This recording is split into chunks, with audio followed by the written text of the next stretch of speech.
Bienvenidos una vez más a El Comentario, un programa realizado por Agustín Sancho Cubero. Este programa está disponible en YouTube y en las principales plataformas de podcasts. No te olvides de suscribirte, es gratis. A continuación empezamos el programa. El sirimiri caía sobre Bilbao, una llovizna fina, casi invisible, que empapaba los huesos y pulía el titanio del gran museo hasta darle un brillo de escama de pez prehistórico. La ciudad era una mezcla de acero nuevo y piedra vieja, de humo industrial y viento cantábrico. La ría, con su color de aceituna turbia, partía en dos un mundo de trabajo y lluvia. En el corazón del casco viejo, entre bares que olían a vinagre y a fritura, había una puerta discreta. Tras ella, el olor cambiaba. Desaparecía el aroma del metal húmedo y de la salitre para dar paso al sándalo, al incienso y a un silencio denso, casi sólido. Era el gimnasio océano de la tranquilidad. El dojo. El pequeño Henan en mitad de Euskadi. Los alumnos, vestidos con túnicas de algodón crudo, se movían en un silencio reverencial. Sus pies descalzos apenas susurraban sobre el tatami. Escuchaban la voz del maestro. Una voz grave, pausada, que hablaba de energía, de chi, de vaciar la mente. Él era una figura imponente. La cabeza rapada brillaba bajo la luz tenue. Sus túnicas, a veces grises, a veces de un naranja intenso, caían con peso. Se movía con la gracia fluida de un depredador en reposo. Era Juan Carlos Aguilar. Pero nadie lo llamaba así. Era el maestro. El Sifu. Para los periódicos locales y la admiración de la ciudad, era el primer occidental ordenado monje Shaolin. Su historia era la comidilla respetuosa de la comunidad de artes marciales. Hablaba de sus viajes a China. Del rigor del templo. Del frío al amanecer. De las horas interminables de meditación y de kung fu. Mostraba fotografías. Él, más joven, con monjes auténticos. Hablaba de la disciplina como el único camino hacia la iluminación. Y sus alumnos le creían. Sus manos, callosas y fuertes, podían romper ladrillos o, eso decía, sanar con la imposición. Demostraba técnicas de una precisión aterradora, movimientos que fluían como el agua pero golpeaban como el rayo. Era un hombre en paz. Un hombre que había dominado el cuerpo y la mente. Un hombre faro en la niebla perpetua de Bilbao. Pero la paz era una máscara. El incienso era un perfume para tapar algo que empezaba a pudrirse por dentro. El vacío que él predicaba no era serenidad. Era hambre. Llevaba meses sintiéndolo. Una vibración oscura bajo la piel. Una segunda voz que susurraba durante sus propias clases de meditación. Mientras guiaba a sus alumnos en la respiración consciente, esta otra voz hablaba de caos. De poder real. El poder no de controlar la vida, sino de tomarla. Al principio, lo confundió con la disciplina. El dragón interno. La bestia que el guerrero debe domar.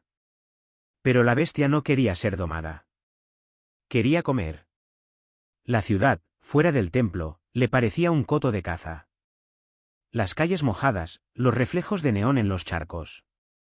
Veía a la gente no como almas, sino como carne. Frágil. Débil. Indisciplinada. Él, que había dedicado 30 años a fortalecer cada músculo, cada tendón, se sentía superior. Un lobo entre ovejas. La filosofía Shaolin se retorcía en su mente. Ya no era sobre defensa. Era sobre supremacía. La primera fue Jenny. Una mujer colombiana con la mirada cansada y una sonrisa que buscaba amparo. La conoció en la calle. No la buscó activamente, o eso se dijo a sí mismo. Simplemente, el destino la puso ahí. La vio. Una flor vulnerable en el asfalto gris. Hablaron. Él usó la voz del maestro. La voz que calmaba, que ofrecía refugio. Le habló de energía, de cómo podía ayudarla a encontrar su centro. Ella, necesitada de cualquier ancla, confió. El hombre con la cabeza rapada y la mirada serena no podía ser una amenaza. Era un monje. La invitó al gimnasio. Fuera de horas. Un lugar de paz. Solo para ella. Una sesión privada. Jenny entró en el océano de la tranquilidad esperando encontrar consuelo. El olor a sándalo la relajó. El maestro cerró la puerta. El sonido del cerrojo fue seco, metálico. Definitivo. Lo que ocurrió después no tuvo nada de zen. No hubo filosofía. Solo hubo la explosión de 30 años de violencia reprimida. Usó sus manos, las mismas que enseñaban la forma del loto, para golpear. Usó su conocimiento de la anatomía no para sanar, sino para desmantelar. Fue rápido. Eficiente. Y en el epicentro del acto, en el momento en que la vida de ella se rompía, él sintió algo que confundió con la iluminación. Un poder absoluto. El vacío total. Había domado al dragón. Lo había alimentado. El silencio que siguió fue más profundo que cualquier meditación. El gimnasio, su templo, estaba profanado. Pero él no sintió culpa. Sintió una calma fría. Metódica. Ahora venía la parte difícil. La limpieza. El trabajo de un artesano. Durante horas, el maestro Shaolin aplicó una disciplina diferente. El agua corría. Usó las herramientas del gimnasio, las mismas que usaba para reparar el equipo de entrenamiento. El olor a incienso se mezcló con otro olor. Un olor cobrizo, primitivo. El olor a hierro de la sangre. Trabajó toda la noche. Desmembró el cuerpo de Jenny con una precisión quirúrgica. Lo metió en bolsas. Bolsas de basura industriales. Las escondió en los armarios traseros del gimnasio, detrás de los sacos de golpeo y las esterillas de yoga.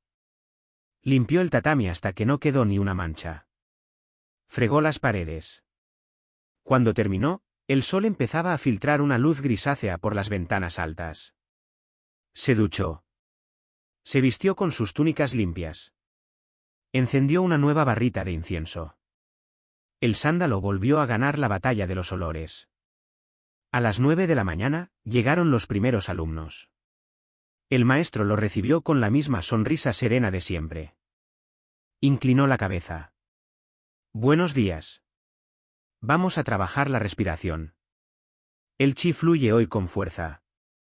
Los alumnos respiraron hondo. Sintieron la paz del lugar. No notaron nada. Detrás de una pared, en bolsas de plástico, reposaba el horror.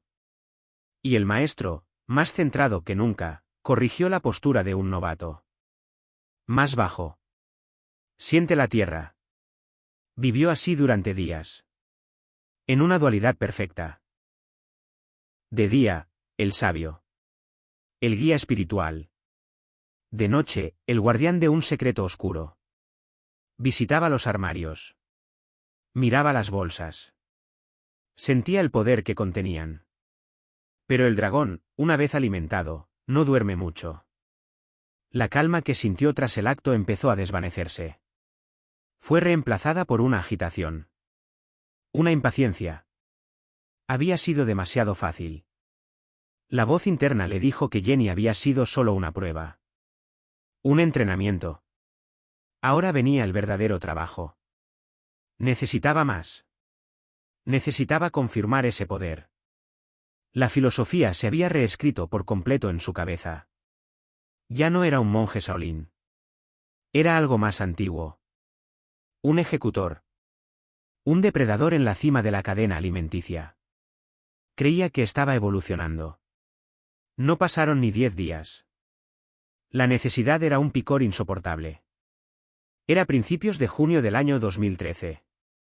El tiempo seguía siendo gris. Bilbao no se quitaba el abrigo. La segunda fue Maureen. Una mujer nigeriana. Fuerte. Una superviviente. La vio cerca de San Francisco, el barrio que late con una energía cruda, donde la necesidad y el peligro bailan juntos. Esta vez, el maestro no fue tan sutil. La urgencia lo volvía torpe. No hubo una seducción espiritual. Fue más directo. Una transacción. La invitó al gimnasio. Ella dudó. Un gimnasio. Era extraño. Pero él ofrecía dinero. Y él, con su aspecto de monje, parecía inofensivo. Un excéntrico, tal vez. Pero no un peligro. Ella aceptó. Entraron en el océano de la tranquilidad. Él cerró la puerta. Pero esta vez, el universo no se alineó con sus planes. Maureen no era Jenny. No era sumisa. Vio el cambio en los ojos del maestro. Vio la serenidad reemplazada por una intensidad febril. Vio la cerradura. Y luchó. Luchó con la fuerza de alguien que ha luchado toda su vida. El gimnasio dejó de ser un templo silencioso para convertirse en el escenario de una batalla brutal. Él era más fuerte. Más técnico. La golpeó. La golpeó con la precisión del kung fu, pero ella se resistía. Gritaba. Él la silenció. La ató. La violencia fue extrema, descontrolada. Ya no era el cirujano frío. Era un carnicero frenético. La arrastró, inconsciente pero aún viva, hacia la parte trasera del gimnasio. El dragón estaba fuera de control. Pero el caos tiene testigos. El gimnasio no estaba en un bosque de bambú en China. Estaba en una calle concurrida de Bilbao. Una vecina, desde la ventana de enfrente, vio algo que no encajaba. Vio al respetado maestro de Kung Fu arrastrando lo que parecía un cuerpo. Un cuerpo de mujer, maniatado. No era un entrenamiento. No era una forma de chi. Era un horror real, iluminado por la luz sucia de la tarde. La vecina cogió el teléfono. Marcó el 112. La Ertzaintza. La policía vasca. La primera patrulla llegó en menos de 5 minutos. 2 agentes. Conocían el gimnasio. Conocían al maestro. Era una figura respetada. Quizás era un error. Una confusión. Llamaron a la puerta. Nadie respondió. Pero oyeron algo dentro. Un golpe sordo. Un quejido. No esperaron una orden judicial. La puerta era sólida. Tuvieron que usar la fuerza. El sonido de la madera astillándose rompió la falsa paz del océano de la tranquilidad. Los policías entraron con las armas desenfundadas, gritando. Lo que vieron los paralizó por un segundo. La escena era dantesca. El maestro, el hombre sereno, estaba cubierto de sangre. Sus túnicas naranjas estaban manchadas de un rojo oscuro. Estaba agachado sobre el cuerpo de Maureen, que yacía en el suelo, atada, apenas respirando. A su lado, había herramientas. Cuchillos. Un hacha pequeña. El maestro los miró. No había sorpresa en sus ojos. No había miedo. Solo una profunda, gélida irritación. Lo habían interrumpido. Levantó las manos manchadas de sangre. Se entregó sin resistencia. Con la misma calma con la que empezaba una clase. Mientras un agente atendía a Maureen, que se aferraba a un hilo de vida, el otro esposaba al monje. La ambulancia llegó. Sacaron a Maureen. La ciudad empezaba a enterarse. El rumor corría más rápido que el sirimiri. Los agentes aseguraron al detenido en el coche patrulla. Y entonces, empezaron a inspeccionar el gimnasio. El olor a incienso no podía ocultarlo. Había un olor más denso. El olor a muerte vieja. Abrieron los armarios traseros. Donde se guardaban las esterillas. Y encontraron las bolsas. La noticia explotó como una bomba en la ciudad. El respetado maestro Shaolin. El guía espiritual. Era un asesino. Y no solo eso. El contenido de las bolsas reveló el destino de Jenny Rebollo. El horror se multiplicó. Los periodistas rodearon el gimnasio. Los alumnos llegaban para su clase de la tarde y se encontraban con un cordón policial. Sus caras eran un poema de incredulidad. No podía ser. El maestro. Era imposible. Pero las bolsas de basura no mentían. La investigación fue un descenso a la mente de un hombre que había construido un engaño perfecto.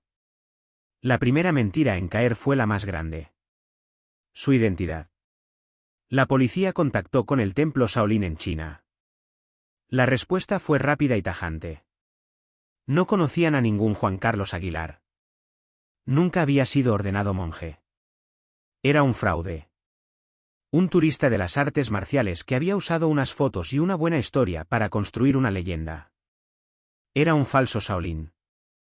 La fachada de sabiduría oriental se derrumbó, revelando solo a un hombre de Bilbao con un ego monstruoso y una oscuridad insondable. En los interrogatorios, Aguilar habló. Y su confesión fue más extraña que el crimen. Habló con la misma voz pausada del maestro. Dijo que sí, que las había matado.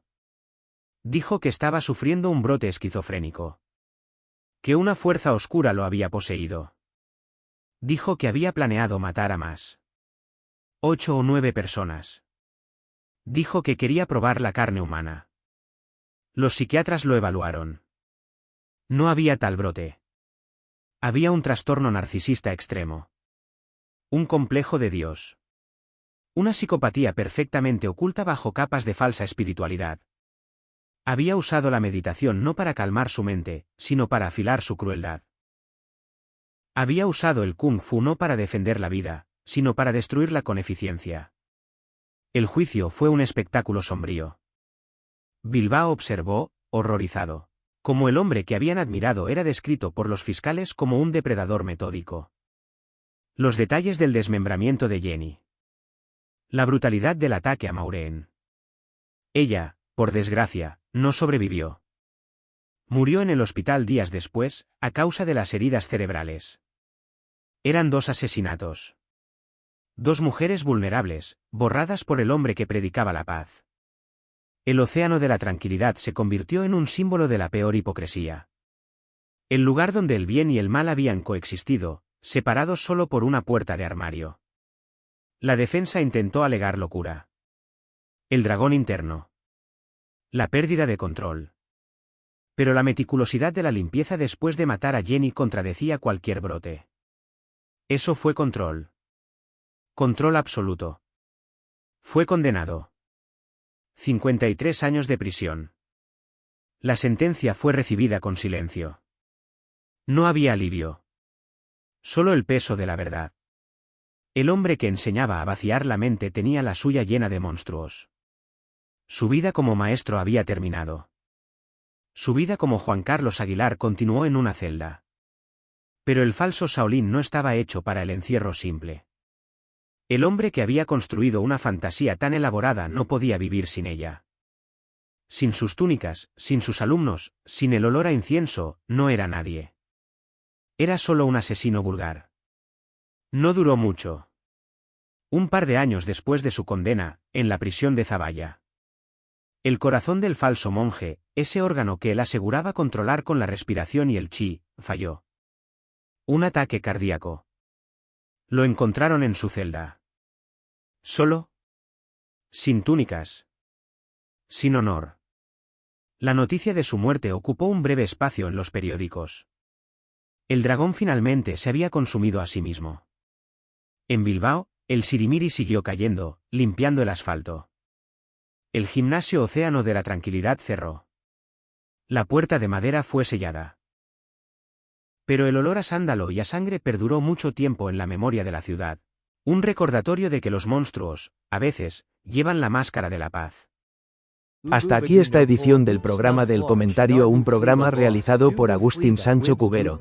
Este programa está disponible en YouTube y en las principales plataformas de podcasts. Hasta la próxima edición del programa.